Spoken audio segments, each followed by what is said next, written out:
For centuries, the Arctic was a frozen frontier, home to polar bears, indigenous communities, and daring explorers. But today, in 2025, the Arctic is the center of a new global chessboard.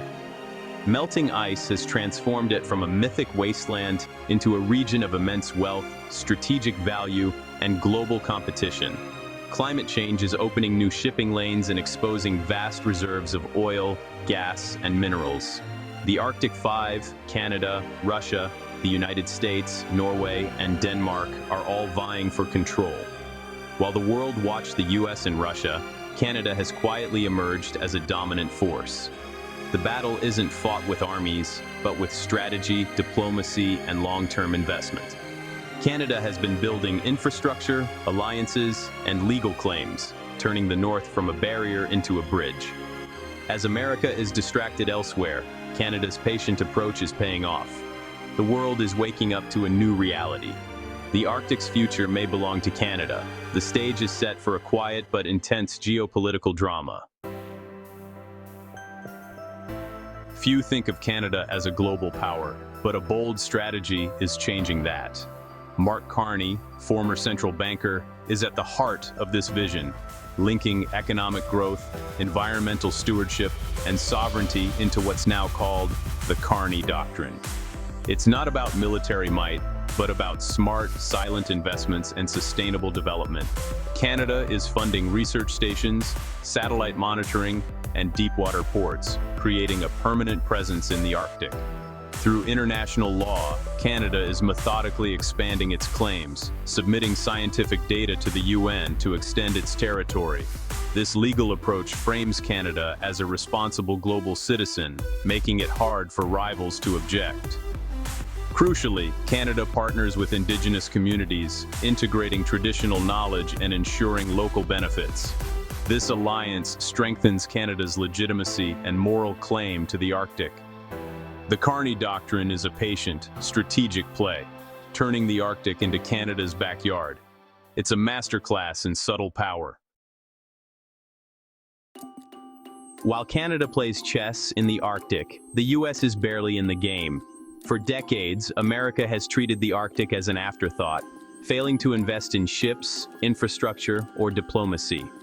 The US has just 2 aging icebreakers, while Russia boasts over 40, and Canada is building more. America's lack of deep water ports and search and rescue capacity leaves it reliant on others, often Canada. This undermines US sovereignty and exposes a critical vulnerability. Diplomatically, the US has clashed with Canada over the Northwest Passage, missing the bigger strategic picture. America's refusal to ratify the UN Convention on the Law of the Sea leaves it sidelined in Arctic negotiations. While the US argues, Canada builds, invests, and forges alliances. The result: Canada is filling the power vacuum America left behind. The Northwest Passage is Canada's trump card in the Arctic. As ice recedes, this fabled sea route is becoming a reality, offering a shortcut between Asia and Europe. Canada claims the passage as internal waters, giving it control over who can transit, under what conditions, and at what cost. The US and EU insist it's an international strait, fueling a long-running diplomatic standoff. But Canada is making its claim real by investing in surveillance, Coast Guard patrols, and strict environmental rules. Ships need Canadian support to navigate the treacherous waters, making Ottawa the de facto gatekeeper. Control of the passage means economic leverage and global influence. Canada's quiet enforcement is winning the argument on the water, not just in court. The Northwest Passage is the cornerstone of Canada's Arctic ambitions. The Arctic is a vast, untapped treasure chest. It holds an estimated 13% of the world's undiscovered oil and 30% of its natural gas, plus critical minerals like rare earths, zinc, and gold. As global reserves dwindle, these resources become ever more valuable. Extracting them is tough, but Canada's investment in science, infrastructure, and partnerships with Indigenous groups gives it an edge. Canada is creating a business-friendly, environmentally responsible environment for resource development. For the US, falling behind could mean dependence on Canadian-controlled energy and minerals, a major shift in continental power. The nation that unlocks the Arctic's wealth will shape the future of global industry and security. Canada is positioning itself to be that nation. The Arctic contest is a preview of a global power shift. If the US cedes the region to Canada, it signals a retreat from superpower status and a new era of Canadian influence. Canada would transform from middle power to major player, commanding respect from giants like China, Russia, and the EU. The US-Canada relationship would shift from hierarchy to partnership, and sometimes rivalry. American companies and the military could find themselves needing Canadian approval to operate in the North. Globally, Russia and China would adjust their strategies, seeking new alliances or opportunities. The rise of Canada in the Arctic marks the end of unipolar US dominance. A new, multipolar map of influence is emerging, colored maple leaf red. The world is watching as the balance of power shifts northward. The Arctic is no longer a frozen afterthought. It's the front line of the future. In the Arctic, power is measured in icebreakers. Canada is building a modern fleet, patrol ships, and heavy icebreakers, ensuring a strong presence for decades. These ships patrol the Northwest Passage, support science, and enforce sovereignty. The US, meanwhile, struggles to replace its aging fleet, with new icebreakers years away. This gap is a strategic liability, limiting America's access and response capability. In a crisis, Canada, not the US, could be the primary responder, even for American interests.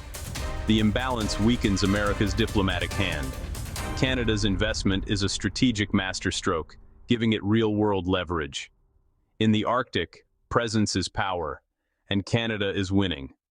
Washington's rhetoric can't match Ottawa's icebreakers. A Canadian-controlled Arctic would reshape global trade, politics, and the environment. Canada could set shipping rules, charge transit fees, and prioritize environmental standards, making global supply chains more efficient, but also more dependent on Ottawa. Asian nations would seek closer ties with Canada to access new routes, shifting global trade flows away from traditional choke points. For Russia, Canada's control could legitimize its own grip on the Northern Sea route, creating either cooperation or rivalry. The two Arctic giants could dominate global maritime trade. Environmentally, Canada could set new standards for sustainable development, but increased activity will still stress fragile ecosystems. The world would look to Canada to balance opportunity with stewardship. The stakes are global, and the consequences far-reaching. The Arctic's future will be shaped by Canadian choices. As 2025 ends, the Arctic's future hangs in the balance. Canada's long-term strategy is paying off, while US neglect has left it playing catch-up. The question now, will America compete, cooperate, or confront? The choices made in Ottawa and Washington will shape the northern frontier for generations. The Arctic is both a warning and a promise, a stage for the first major geopolitical realignment of the century. Canada's rise proves that patient, smart strategy can outmaneuver even the biggest rivals. The world is watching as the silent struggle for the Arctic becomes impossible to ignore. The final frontier is no longer empty, it's full of promise, peril, and a new kind of power.